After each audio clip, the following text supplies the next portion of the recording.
I don't quote Bernard of Clairvaux very often, although he's very quotable. But I'm going to quote him today. The reason I don't quote him very often is also because he said some really horrible things.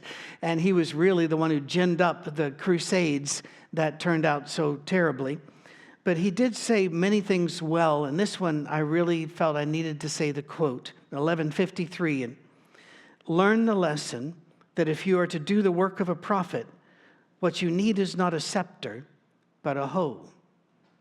In other words, not your signs of rank, not your fancy robes, not all of the accoutrement of clergy and power and kingship. You need to get your gardening tools out and serve people. That's what a prophet does. The cross is a symbol of submission we talked about last week. The towel is a symbol of service. And the reason it is because of John 13. We're going to look at this story very carefully. I know that you already know the story if you're a church person. It's a very famous story. But I want to go through it anyway. Not quite like we do on a Wednesday when we're going through, as we are now, the book of John. But rather, just let you see it again. Perhaps you know the story, but try to imagine, and this is so important, to spend a week or two doing this, going around it again and again. Try to imagine every expression, every nuance, every verbal and nonverbal signal given in that room as it unfolds. It was just before the Passover festival. Jesus knew that the hour had come for him to leave this world and to go to the Father. Having loved his own who were in the world, he loved them to the end. The evening meal was in progress, and the devil had already prompted Judas, the son of Simon Iscariot, to betray Jesus. Jesus knew that the Father had put all things under his power, and that he had come from God and was returning to God. So he got up from the meal, took off his outer clothing, and wrapped a towel around his waist. Let me stop, because there's already something there which is of major phrasing importance. But before I get to that, you ate back at that time in a semi-reclining position, generally propped up on one elbow, using the other hand. They did not have utensils. Using the other hand to use bread as a utensil if you did, common bowls, common meal.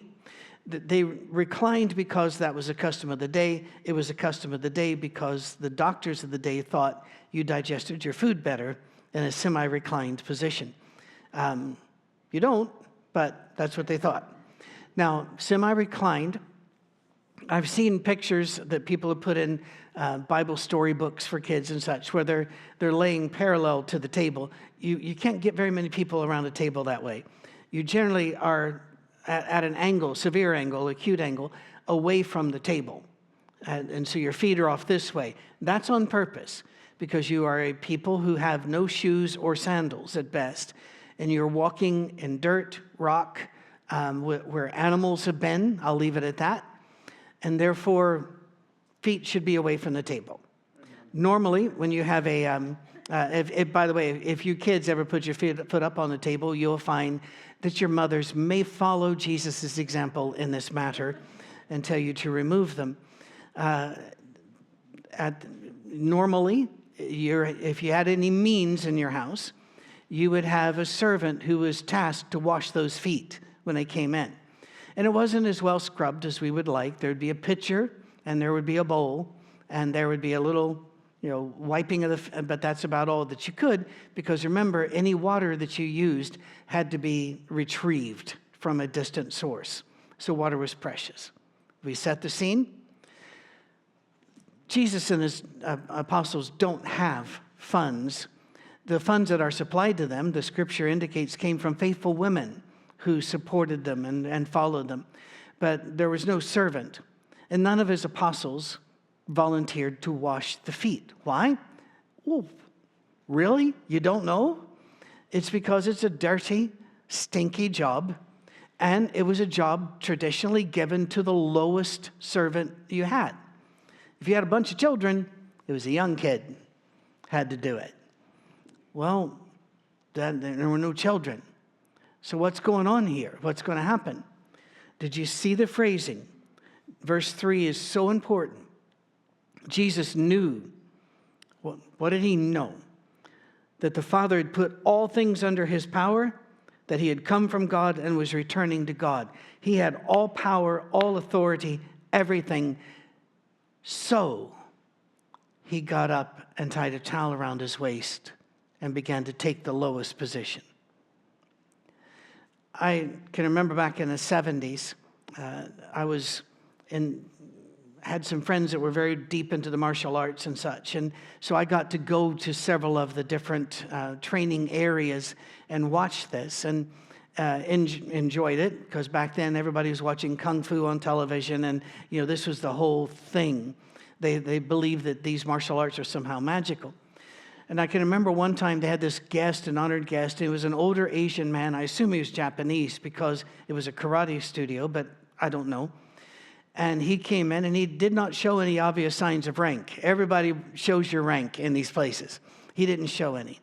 And everybody showed him such tremendous respect, and yet he was very humble, and he would get up and he would hand a little kid something they needed or the like. And I found out later he was the master of that particular discipline, and that if he'd worn belts, they would have been whatever the highest belt was, plus all the tabs. And I thought, well, he acted like he was just kind of the uncle of somebody, and he was serving. And one of the guys looked at me, and he says, well, he's got nothing left to prove. And that stuck with me, obviously, all these years later.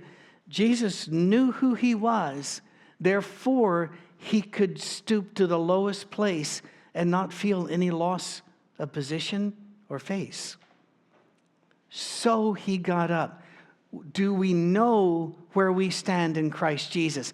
He told us where we do, that we are saved to the uttermost, that we have a home with him in heaven, saved not by our works, but by grace and our faith in him, and that he is, even Abraham, he believed, and it was imputed to him as righteousness.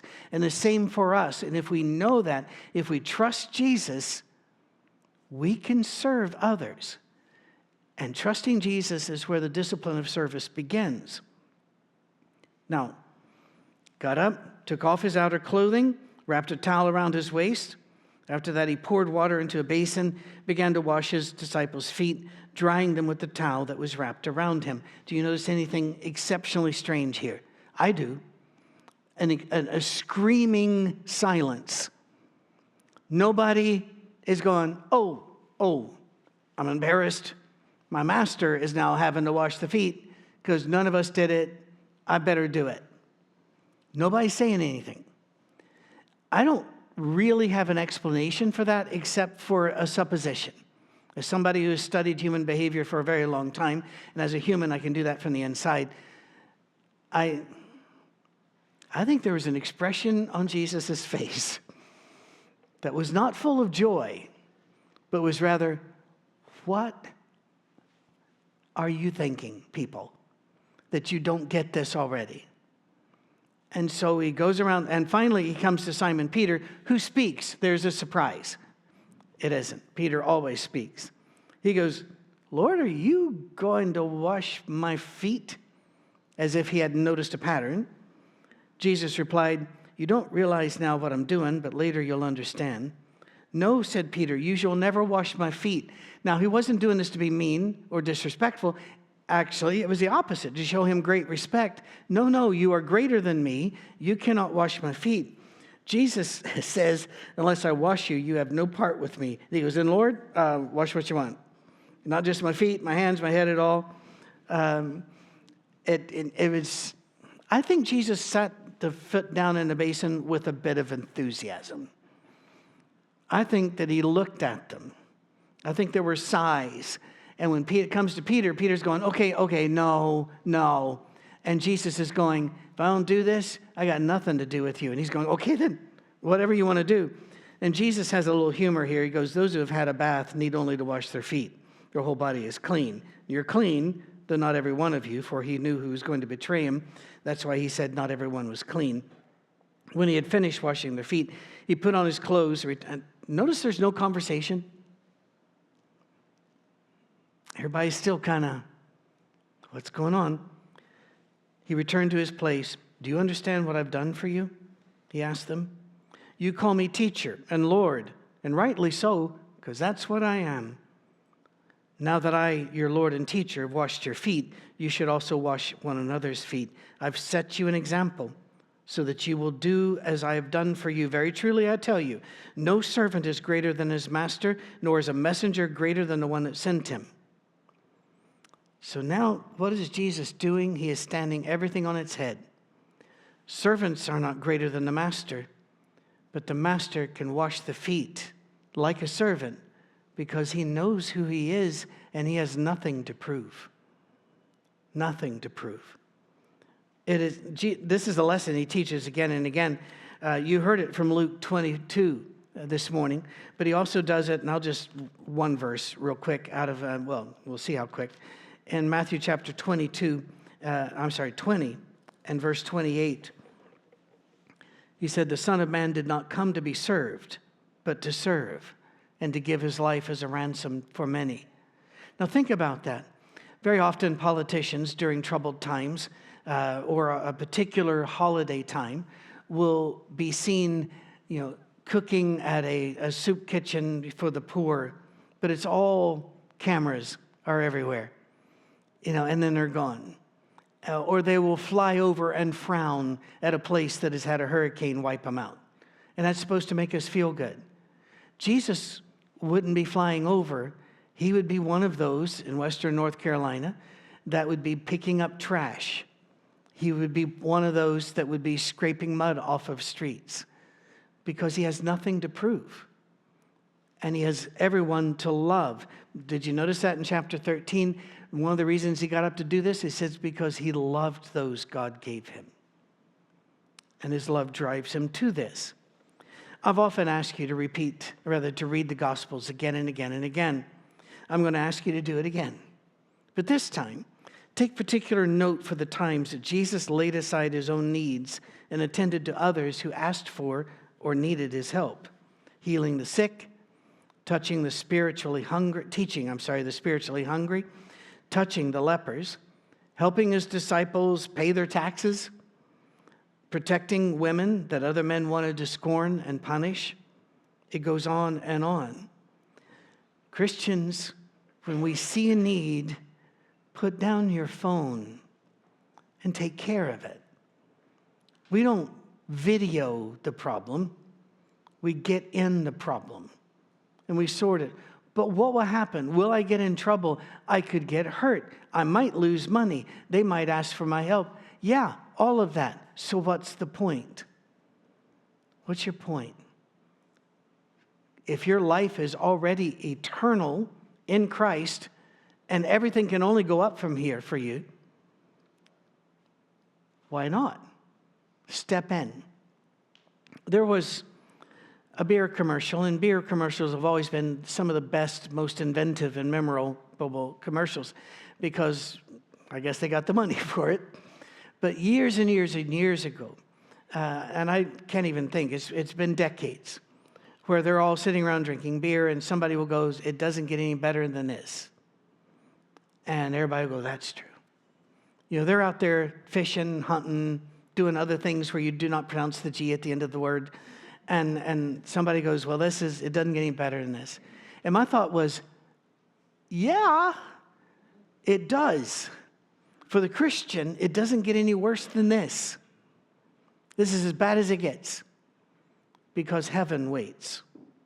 Empathy plus action equals service. We can be empathetic. We can care. We can hurt for people. But what does that do for you? In the book of James, it goes, if you tell a hungry person, be warmed and filled, what does that do for anybody? Action must be linked with empathy. After Jesus does all of this, shows us all of these things in the Gospels, how does he end? He says, go teach everybody what I taught you and follow me. The discipline of service. Before we go on, let's just say, once again, we've mentioned this a time or two. Notice how all of the disciplines interweave. None of them are distinct silos standing alone. Submission and service are intertwined. You just saw that. But fasting also enters in because before you can serve others, you have to learn how to say no to yourself. And that's what fasting's all about. Prayer enters in. We ask for eyes to see and ears to hear, or we ask for God's wisdom, who James, Jesus' brother, said, if you ask for wisdom, God will not deny you.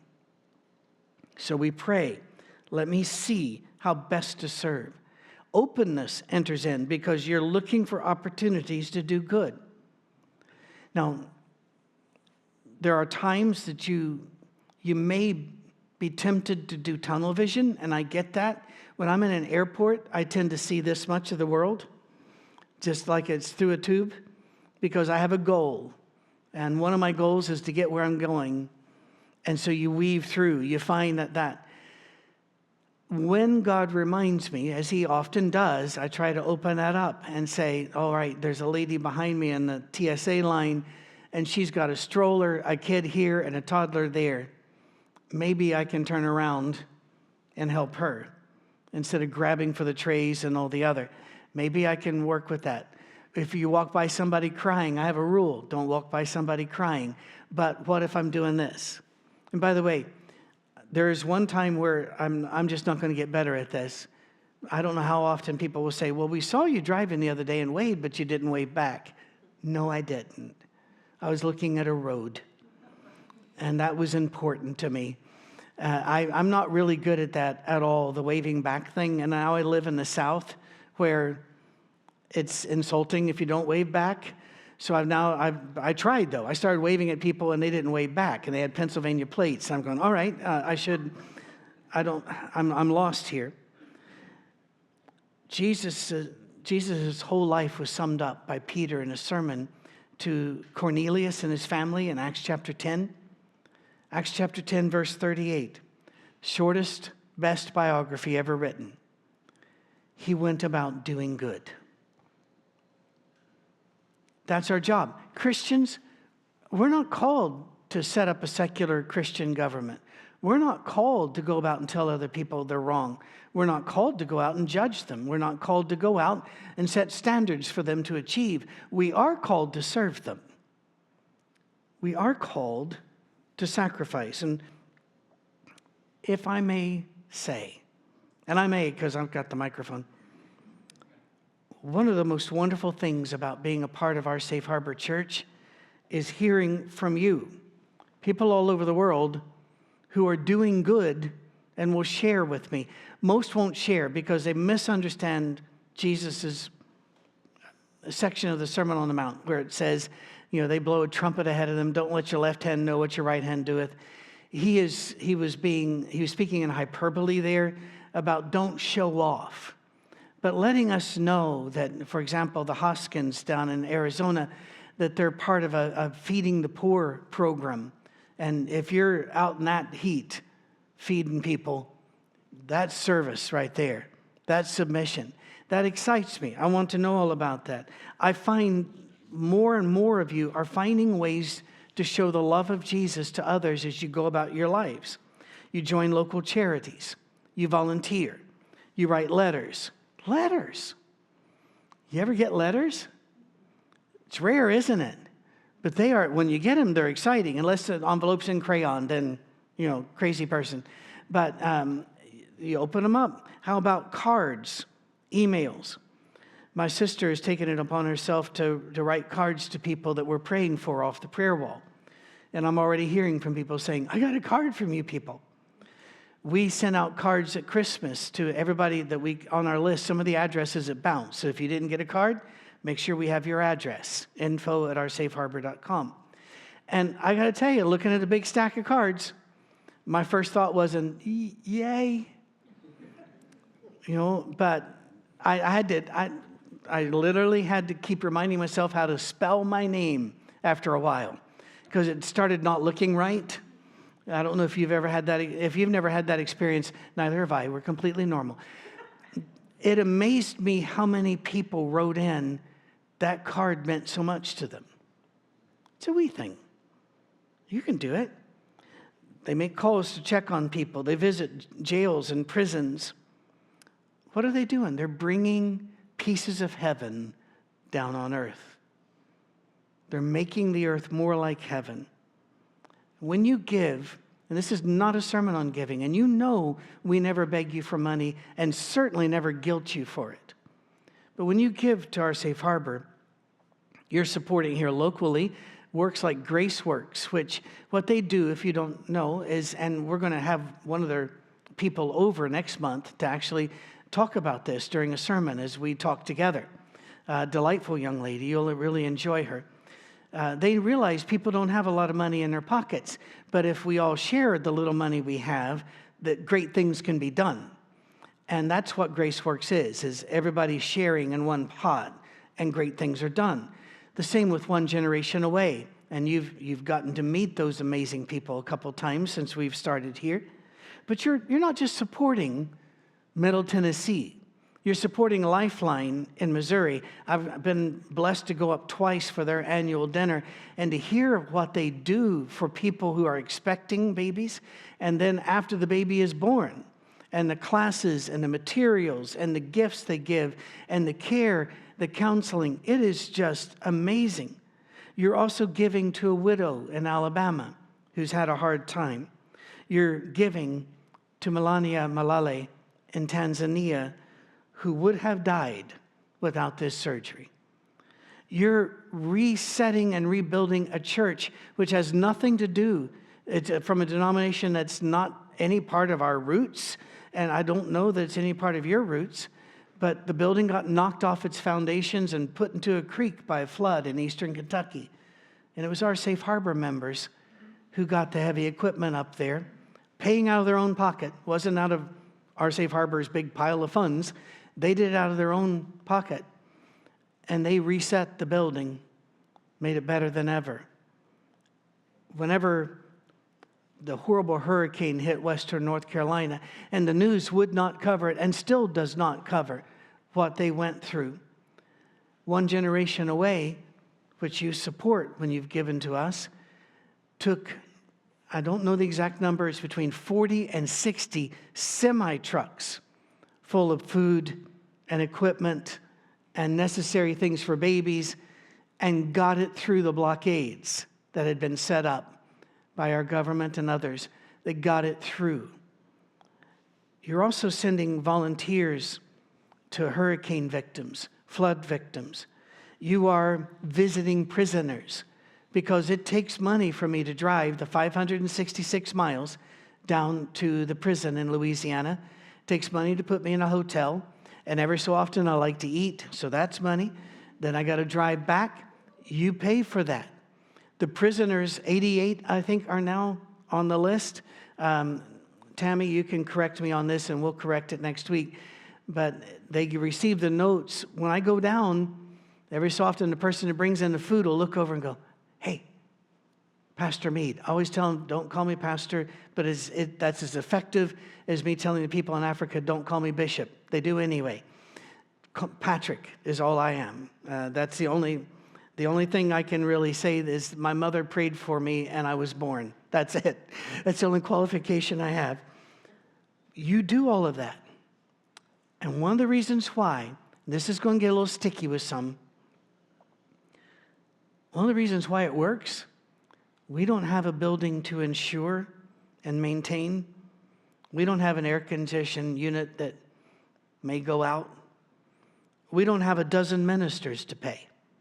And our ministers don't drive limousines and they don't take private planes.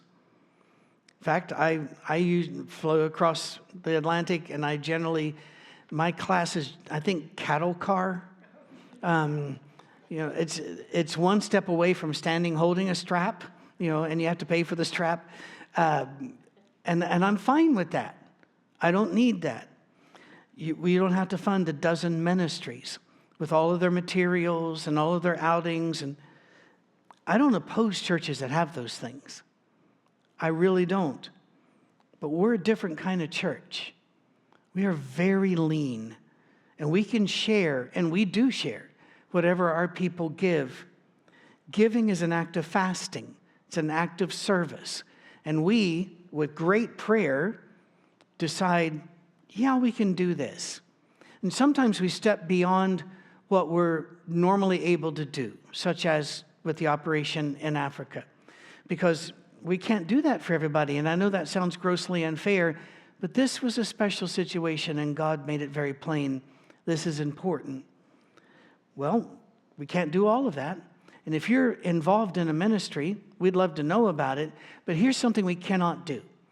If you say, in our town, we've got this fantastic ministry, we think our Safe Harbor should give to that, we don't do that unless you're involved in the ministry and you've got skin in the game and you've been part of this and you've been giving to it as well. Then we're interested, because we have limits. We have to say, where are our people? What are they doing? And what can we do to help them? But our church, we have no bling. We have no extras. And can I just be very bold here? What would the world be like if all of the churches had not poured untold billions and billions of dollars into church bling?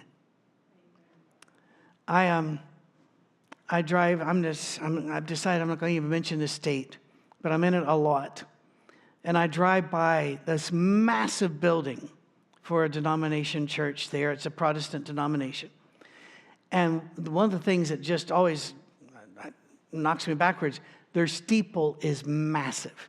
The steeple alone costs millions and millions of dollars. And my first thought, and it could be because I grew up poor or because I'm Scottish or whatever, but my first thought is, that money, there's so much that could have been done with that money. I know some of you are silly. You'll say you grew up poor, but you didn't notice. Seriously? Really? How unobservant can you be? I'm laying in bed looking up at the stars, wishing we had a roof. I knew we were poor. Was it the best use of the community's money? I don't know. That's arguable. What about the massive cathedrals that you see? They are beautiful, and they're a great testimony to faith and the presence of God, of faith on earth. But was that the best use of the people's money and time when the people who worked on it and all around were living in squalor? I think we have room to discuss that. But maybe you could answer it for yourself. If you were sick, if you were worried about a bill and your kids needed new shoes for school, would you rather have somebody help you with your needs or tell you about their new choir robes? We ask ourselves those hard questions. And so whenever we get tempted, and we're not, but if we ever get tempted for a little bling, a little power, a little more, we always go, is that more important than this? And the answer is always no. The Bible tells us all things are lawful. I'm not opposed to choir robes or steeples, not opposed to cathedrals. But 1 Corinthians 10:23 says, all things are lawful, but not all things are expedient. Not all things are your best choice. We have made our choice, and we are a different church. Does not mean that we are opposed to the others, but now you know who we are. We're a service people. We're a giving people. We're a people who believe Jesus, when he took off his outer clothes and wrapped the towel around his waist, meant what he did. In Matthew chapter 25, who does Jesus want to live with forever? Those that fed the poor, clothed the naked, gave drink to the thirsty, visited the prison. You know this. And that's who he wants to live with forever. We want to be with those. We want to be that kind of person. None of those people in Matthew 25 converted a nation. None of them made a new invention that made the world easier and safer and wonderful. None of them cured a horrible disease. All they did was serve with what they had to the people who were in front of them. That's all they did. And that's all God wanted. He said so, time and time again. We know a couple passages, and I'll end with those. I've gone a little bit longer than I expected. In Micah chapter 6 and verse 8, he has shown you, O people, what is good. What does the Lord require of you? To act justly, to love mercy, and to walk humbly with your God. That's it. All of the extra stuff that churches put their money and fights into, not even mentioned. And then the last passage for today, Matthew 22, verses 34 through 40. Hearing that Jesus had silenced the Sadducees, the Pharisees got together. One of them, an expert in the law, tested him with this question, "Teacher, which is the greatest commandment in the law?" Jesus replied, "Love the Lord your God with all your heart, with all your soul, with all your mind. This is the first and greatest commandment. And the second is like it. Love your neighbor as yourself. All the law and the prophets hang on these two commandments." That sounds like a religion based not on bling, but on service. Thank you for being a part of that today. God bless you all.